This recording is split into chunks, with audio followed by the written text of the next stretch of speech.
Assalamualaikum warahmatullahi wabarakatuh. Untuk semua siswa yang saya cintai dan saya banggakan, saat ini kita akan membahas materi kelas 12, bidang studi pendidikan agama Islam dan budi pekerti. Khususnya adalah bab 1 di semester ganjil dengan judul berpikir kritis dan bersikap demokratis. Saya akan mencoba memberikan satu referensi pada kalian semua, sebuah gambaran utuh mengenai berpikir kritis terkait dengan alam demokrasi. Setiap orang berhak memiliki penilaian atau kita sebut sebagai kritik terhadap seseorang atau terhadap orang lain. Kritik boleh ditujukan kepada siapa saja. Orang boleh mengkritik kebijakan yang kira-kira tidak sesuai dengan prinsip-prinsip kemanusiaan, dengan prinsip-prinsip keadilan, dengan prinsip-prinsip kemaslahatan. Bisa jadi kritik itu kita sampaikan kepada seorang presiden, seorang menteri, gubernur, bupati, bahkan mungkin yang paling rendah dalam lingkup lembaga pendidikan kita adalah seorang kepala sekolah, bahkan seorang guru. Bisa kita kritik. Namun yang paling penting bahwa hendaknya kritik ini disampaikan dengan cara yang beradab, dengan cara yang sopan, bukan dengan cara atau dengan tujuan untuk menghakimi pribadi seseorang, apalagi kita sampai menyinggung kepada sisi-sisi yang bersifat kemanusiaan.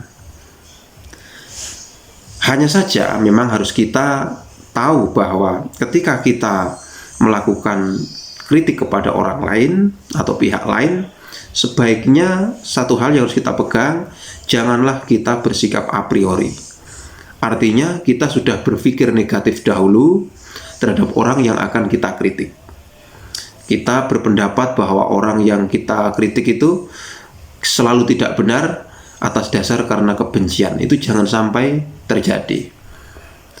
Kritik itu betul-betul harus netral, harus didasarkan kepada evaluasi-evaluasi yang memang itu berkaitan atau bertujuan untuk kepentingan kemaslahatan bersama. Kritik lahir dari sebuah apresiasi, anak-anak.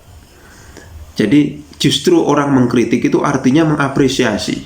Mengapresiasi itu sama dengan menghargai, memberikan penghargaan terhadap kinerja orang lain. Nah, tentunya penghargaan kita atau apresiasi kita itu didasarkan kepada analisis yang logis, yaitu merupakan analisis yang betul-betul masuk akal, yang menggunakan akal sehat dan tidak ngawur, tidak asal-asalan. Nah, makanya di Indonesia ini, khususnya di sebuah negara yang bentuknya demokrasi ini, orang bebas sebenarnya mengkritik siapapun, asalkan sekali lagi tidak dalam konteks karena kebencian, ya. Kemudian jangan sampai menyinggung sisi-sisi kemanusiaan.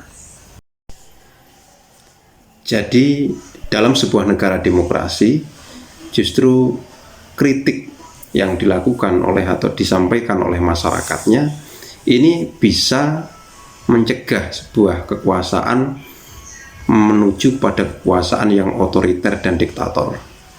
Kekuasaan yang otoriter atau kekuasaan diktator itu berarti kekuasaan yang tanpa batas.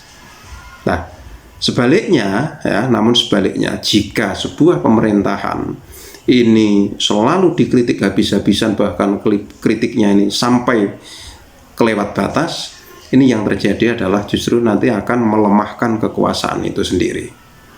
Nah, makanya kita harus mengambil jalan tengah, ya, antara kita itu bebas mengkritik dan juga antara kita itu kalau mengkritik jangan sampai berlebihan. Nah, jalan tengah yang harus kita ambil inilah yang oleh Islam ditawarkan dengan satu kalimat yang bernama musyawarah, ya, namanya musyawarah. Jadi musyawarah ini merupakan suatu nilai-nilai kearifan untuk menyelesaikan sebuah masalah ataupun memecahkan kebuntuan, ya, ketika kita menemukan suatu masalah yang sudah dipraktikkan sejak zaman dahulu sebenarnya. Nah, dalam Islam musyawarah ini diajarkan semenjak masa hidup Rasulullah Shallallahu Alaihi Wasallam dan tentunya diwariskan kepada penerus-penerusnya. Begitupun ketika Islam masuk ke Indonesia, musyawarah telah diadopsi, ya, telah diadopsi di Indonesia dalam satu perbendaharaan perpolitikan di Indonesia jauh-jauh hari sebelum Indonesia mengenal akrab dengan yang namanya demokrasi. Artinya sebelum negara Indonesia atau NKRI ini didirikan, itu kita sudah mengenal yang namanya demokrasi, karena musyawarah itu atau prinsip-prinsip musyawarah itu sudah diwariskan melalui agama Islam. Nah, ya, dan kalau kita ingin melihat, ya, nilai-nilai demokrasi dalam konteks negara kesatuan Republik Indonesia, yang kita tahu negara kita adalah negara demokrasi Pancasila ini, maka kita bisa melihat kalimat permusyawaratan perwakilan yang terdapat dalam sila keempat dari Pancasila. Jadi itulah gambaran korelasi secara utuh antara berpikir kritis dengan bersikap demokratis. Terima kasih. Assalamualaikum warahmatullahi wabarakatuh.